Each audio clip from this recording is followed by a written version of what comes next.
Most welcome in this session. इस video में हम डिस्कस करेंगे सीटेट 21 जनवरी 2024 यानी आज कंडक्ट हुए सीटेट पेपर फर्स्ट का child development and pedagogy portion. यहाँ पर हम डिस्कस करेंगे बाल विकास एवं शिक्षण शास्त्र के क्वेश्चंस को, क्या राइट रिस्पॉन्स होंगे। चलिए हम आगे बढ़ते हैं।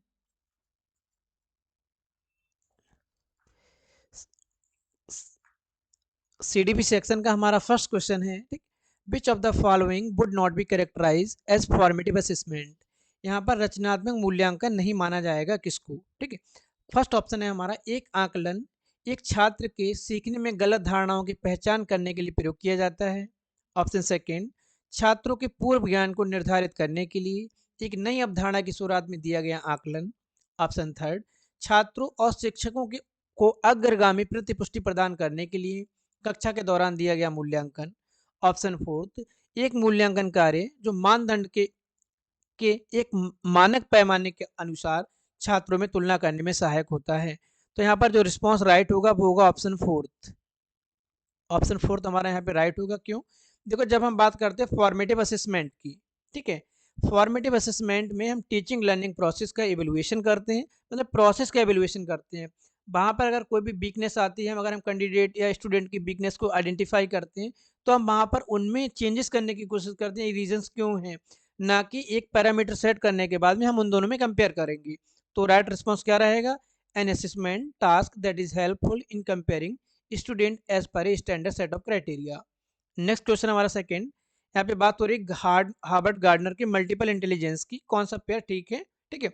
तो पहला हमारा यहाँ पे दिया गया है special skill of appreciating the natural world. तो ये हमारा रॉन्ग है। क्यों? क्योंकि यहाँ पे स्पेशियल नहीं, यहाँ पे होगा नेचुरलिस्टिक। सेकंड है हमारा intrapersonal skill is understanding and relating to other, अंतर व्यक्ति दूसरों को समझने और उनके साथ संबंध स्थापित करने का कौशल। तो यहाँ पे अंतर व्यक्ति नहीं होगा, यहाँ पे होगा क्या होगा, यहाँ पे होगा इंटरपर्सनल। यहाँ पे दिया क्या गया है? इंट्रा, ठीक है। तो ये वाला भी हमारा रॉन्ग हो जाएगा यहाँ पर। थर्ड हमारा तार्किक गणितीय, तो ये भी हमारा रॉन्ग हो जाएगा यहाँ पर। यहाँ पर राइट रिस्पॉन्स क्या रहेगा? ऑप्शन फोर हमारा राइट रहेगा, musical performance and composition skill. Next question पे बढ़ते हैं आगे। According to the attribution theory of motivation, यहाँ पे बात हो रही है अभिप्रेरणा के आरोपण सिद्धांत के अनुसार किससे लगातार कोशिश और बेहतर प्रदर्शन की संभावना है। तो यहाँ पर बात हो रही है कौन से मोटिव आरोपण, अभिप्रेरणा के आरोपण सिद्धांत के अनुसार, ठीक है, किससे लगातार कोशिश और बेहतर प्रदर्शन की संभावना होती है। तो यहाँ पर जो राइट रिस्पॉन्स होगा वो होगा आपको ऑप्शन फोर। ऑप्शन फोर हमारा यहाँ पे राइट होगा। सफलता और असफलता दोनों के लिए आंतरिक आरोपण, internal attribution for failure as well as success, ठीक है। क्वेश्चन नंबर फोर्थ की हम बात कर लेते हैं। After getting out in the game due to the rope getting stuck in her leg while jumping, Aru says that the rope deliberately got her out. At what stage of Jean Piaget theory of cognitive development do children reason like this? यहाँ पे बात हो रही है रस्सी कूदते समय रस्सी में पैर फंसने के कारण आउट होने के बाद आरू कहती है रस्सी ने उसे जानबूझकर आउट किया है। तो ये इस तरह के तर्क बच्चे कौन सी अवस्था में देते हैं? इस तरह के बच्चे तर्क देते हैं प्री ऑपरेशनल स्टेज में, ठीक है। ऑप्शन फर्स्ट हमारा यहाँ पे राइट हो जाएगा, प्री ऑपरेशनल स्टेज या पूर्व चलन अवस्था। क्वेश्चन नंबर फिफ्थ की बात करते हैं। In the course of development children achieve gross motor skill before fine motor skill. यहाँ बात हो रही विकास के क्रम में बच्चे सूक्ष्म पेशीय कौशल से पहले सकल पेशीय कौशल विकसित करते हैं। ये कौन सा ऑप्शन हमारा यहाँ पे राइट रहेगा? प्रोक्सीमोडिस्टल, एनार्किक, सेप्लोकॉर्डल, लीनियर। तो यहाँ पे जो राइट रिस्पॉन्स होगा वो होगा प्रोक्सीमोडिस्टल। ऑप्शन फर्स्ट हमारा यहाँ पे राइट होगा, प्रोक्सीमोडिस्टल। क्यों? देखो, जब हम बात करते हैं सिफ्लोकॉर्डल की, तो सिफ्लोकॉर्डल में क्या होता है, हमारा डेवलपमेंट है वो हेड टू टो की साइड में चलता है। लेकिन जब हम बात करते हैं यहाँ पे प्रोक्सीमोडिस्टल की, तो प्रोक्सीमोडिस्टल में जो हमारी स्पाइनल कॉर्ड के बाहर आउटर लेयर तक डेवलपमेंट जाता है, पहले हमारे ग्रॉस देन फाइन। तो फर्स्ट ऑप्शन हमारा यहाँ पे राइट होगा, क्वेश्चन नंबर फिफ्थ का फर्स्ट। क्वेश्चन नंबर सिक्स है प्रॉब्लम सॉल्विंग। यहाँ पे बात हो रही है समस्या समाधान को बढ़ावा कौन देता है? तो समस्या समाधान को बढ़ावा देता है डाइवर्जेंट थिंकिंग या अपसारी चिंतन। ऑप्शन सेकंड यहाँ राइट होगा, अपसारी चिंतन। अगला क्वेश्चन हमारा कथनों कारक मॉर्निंग शिफ्ट का paper seated paper second child development में आपने देखा होगा कि कथन कारक के बहुत क्वेश्चन थे, यहाँ पर भी है लेकिन यहाँ पर इतने नहीं हैं। पहला हमारा क्वेश्चन है, यहाँ पर पहला कथन है, बच्चों द्वारा बचपन अलग अलग संस्कृतियों में अलग अलग अनुभव की तरह किया जाता है। कहने का मतलब है डिफरेंट टाइप्स की कल्चर होंगे तो उनके एक्सपीरियंस भी डाइवर्स होंगे, अलग अलग होंगे। दूसरा क्या है, बच्चों का विकास एक सार्वभौमिक है, चिल्ड्रंस डेवलपमेंट इज यूनिवर्सल। ठीक है, तो ये भी हमारा राइट है, दोनों राइट हैं लेकिन एक दूसरे की व्याख्या को सपोर्ट नहीं करते हैं। ऑप्शन थर्ड हमारा यहाँ पे राइट हो जाएगा। ठीक है, क्वेश्चन नंबर हम बात करते हैं 8 की। Language development in primary class is facilitated. प्राथमिक कक्षाओं में भाषा का विकास किस प्रकार संसाधित होता है। ठीक है, यहाँ पे बात हो रही है लैंग्वेज डेवलपमेंट की। ठीक, पहला ऑप्शन है हमारा यहाँ पे, जब शिक्षक मूर्त वस्तुओं के बजाय संकेतों और प्रतीकों से शुरुआत करते हैं।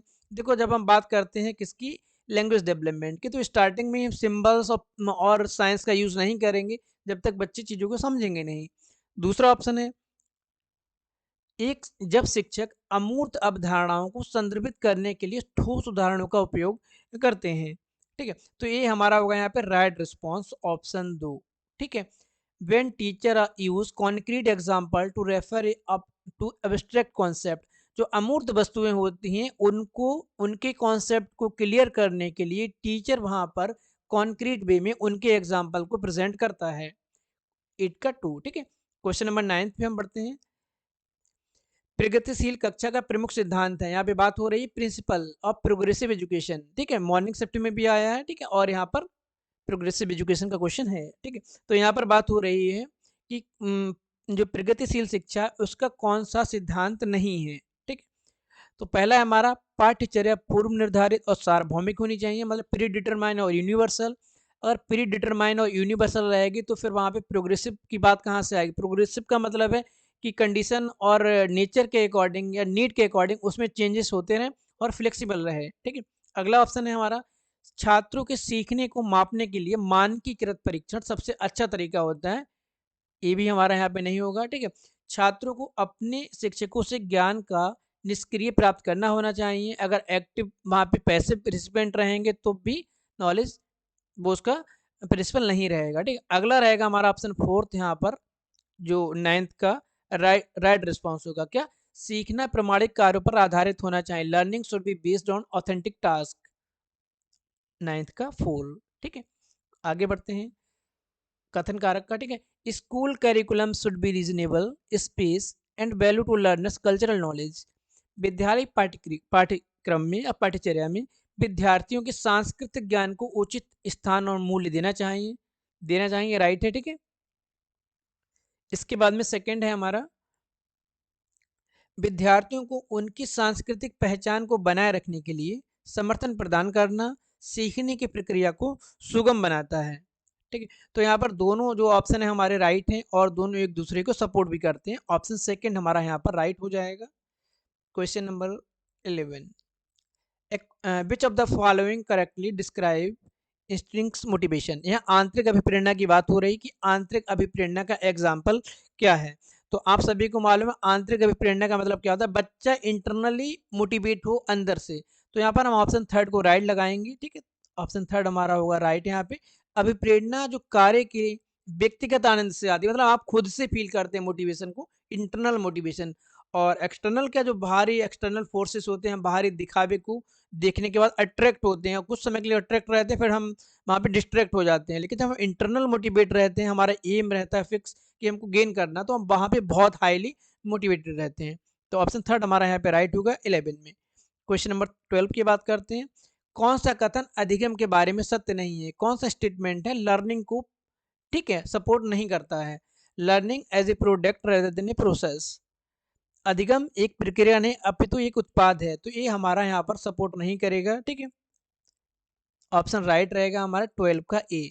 क्यों, क्योंकि लर्निंग इज ए प्रोसेस, एक अधिगम एक प्रक्रिया है। ठीक, प्रक्रिया के बाद भी प्रोडक्ट बनता है। अब इसको हम ऐसे नहीं बोल सकते कि अधिगम एक प्रक्रिया नहीं अपितु एक उत्पाद है। ठीक है, ऑप्शन फर्स्ट हमारा यहाँ पर राइट होगा, learning as a product rather than a process. Question number 13, proxy modistial principle states that in infancy समीपस्थ विकास का सिद्धांत कहता है कि शैशवावस्था में, ठीक है। अब देखो आप यहाँ पर डेवलपमेंट प्रिंसिपल में प्रॉक्सिमोडिस्टल और सिप्लोकॉर्डल के 2 क्वेश्चन ऑलरेडी आ गए हैं, ठीक है। तो 13 नंबर क्वेश्चन जो है हमारा यहाँ पर क्या है कि सूक्ष्म गतिक कौशल के विकास के साथ शारीरिक विकास तेजी से होता है, ठीक है। देखो शैशवावस्था में फाइन मोटर स्किल का डेवलपमेंट नहीं होता, वहां पे ग्रॉस डेवलपमेंट होता है, ठीक है।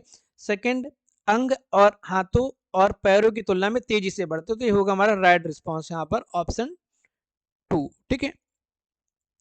The limbs continues to grow faster than the hands and feet, option second right रहेगा। Question number 14, which of the following is characteristic of effective feedback in the classroom. यहाँ पे बात हो रही उपयोगी प्रतिपुष्टि की कौन सी विशेषता है।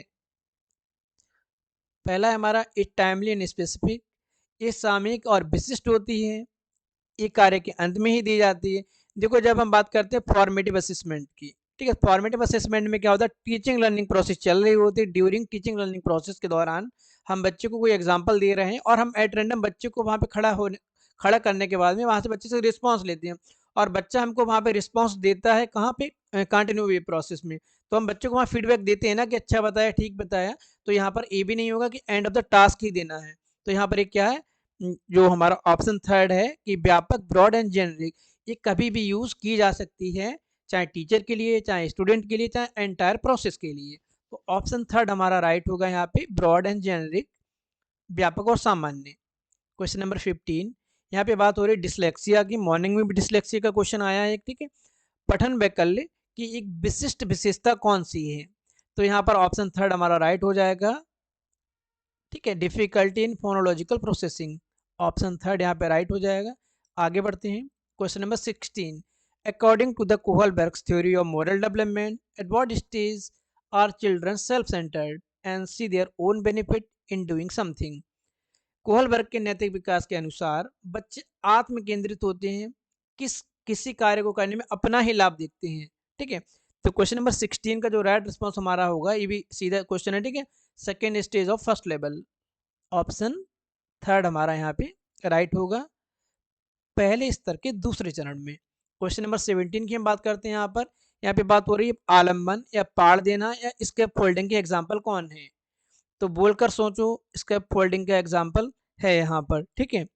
इसके बाद में संकेत और इशारे, अगर कोई किसी कार्य को कर रहा है, हम संकेत और सिंबल्स के थ्रू उसको हेल्प करते हैं वहाँ पे, ठीक है। यहाँ पे सी, ए भी रहेगा, डी, ठीक है, और रट कर दोहराओ, ये हमारा यहाँ पर नहीं रहेगा। तो हमारा ऑप्शन फोर्थ कहाँ, ये रहेगा right, option fourth. Question number 18 की हम बात कर लेते हैं, यहाँ पर सीखने के सामाजिक संरचनावादी विचार इस पर वकालत करते हैं कि, पहला ऑप्शन हमारा प्रत्याहार या दोहराव की चिंतन प्रक्रिया से प्रभावित शिक्षण होती है, effective learning takes place through the process of recall and rehearsal, ठीक है। सेकंड हमारा शिक्षार्थी दूसरों से निष्क्रिय रूप से ज्ञान प्राप्त करता है, ठीक है। थर्ड है हमारा ऑप्शन जो राइट रहेगा, ठीक है, क्या, शिक्षार्थी या विद्यार्थी सक्रिय रूप से ज्ञान का निर्माण करते हैं, लर्नर, ठीक है, actively construct knowledge, option third हमारा यहाँ पे राइट होगा। Question number next 19, which of the following, यहाँ पे बात हो रही है भावनाओं और संज्ञान के बीच में संबंध को परिभाषित करता है, relationship between cognition and emotion. पहला है हमारा भावनाएं संज्ञान को प्रभावित करती हैं, लेकिन इसका विपरीत सत्य नहीं है, ऑप्शन टू, संज्ञान और भावनाएं दोनों स्वतंत्र प्रणालियां हैं, ऑप्शन थर्ड, भावनाएं और संज्ञान आपस में एक दूसरे से पारस्परिक निर्भर करते हैं, ऑप्शन फोर, संज्ञान भावनाओं को प्रभावित करता है लेकिन इसका विपरीत सत्य नहीं है।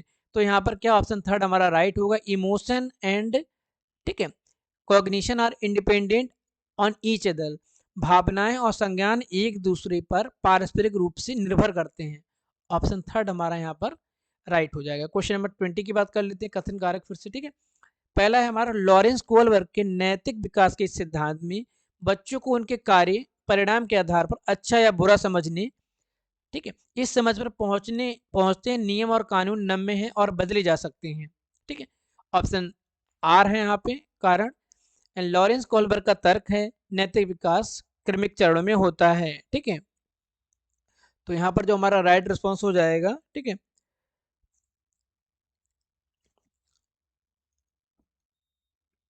ऑप्शन थर्ड हम यहाँ पे राइट रहेगा, ठीक है।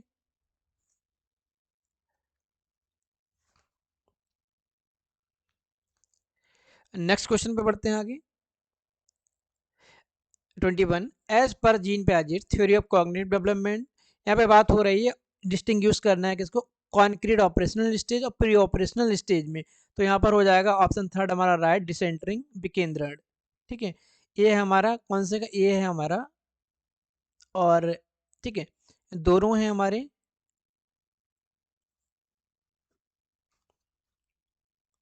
ये दोनों है हमारे सेंसरी मोटर स्टेज की, ठीक है, जो हमारी एसएमएस है, पहली स्टेज है। और जब हम बात करते हैं इसकी, ये है हमारा लास्ट फॉर्मल।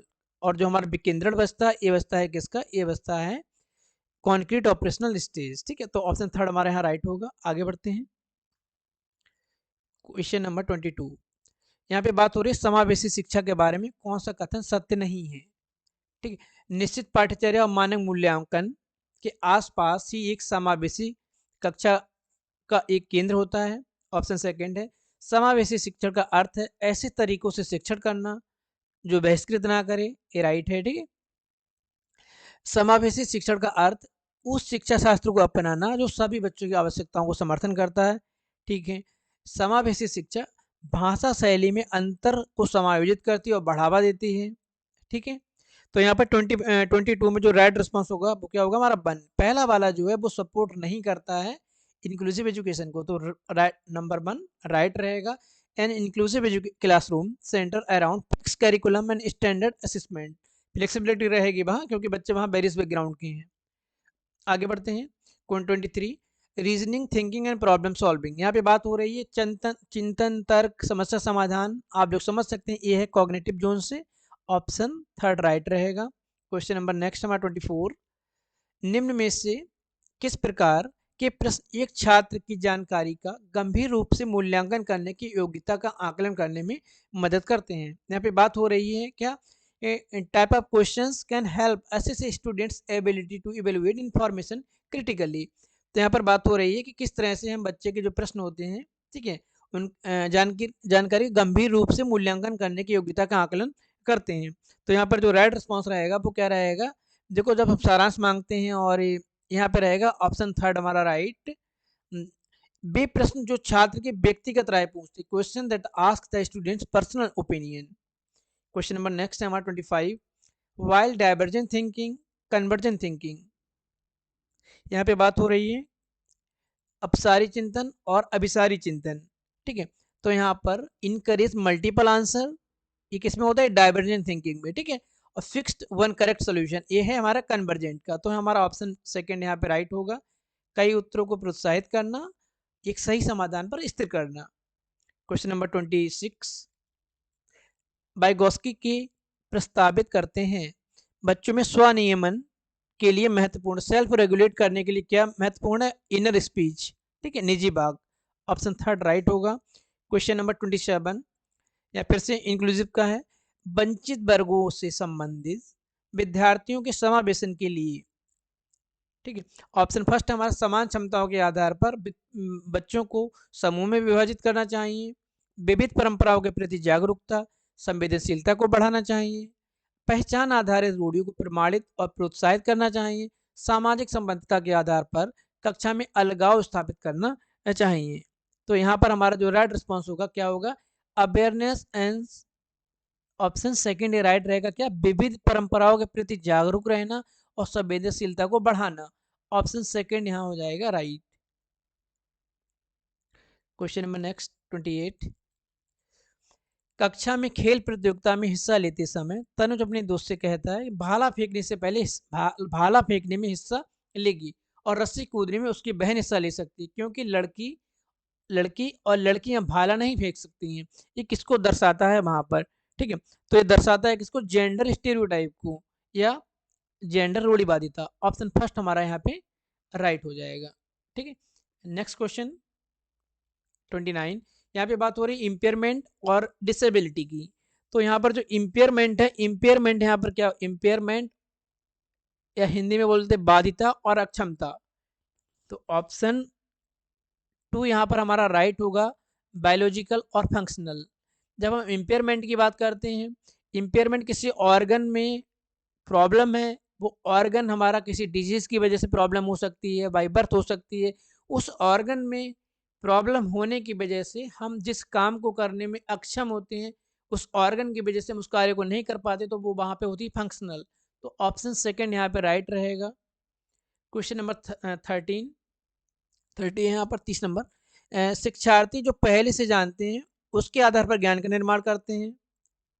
पैटर्न ढूंढना और पिछले ज्ञान के साथ जुड़ाव करना या बनाने से शिक्षार्थियों को सार्थक रूप से संसाधित करने में मदद मिलती है।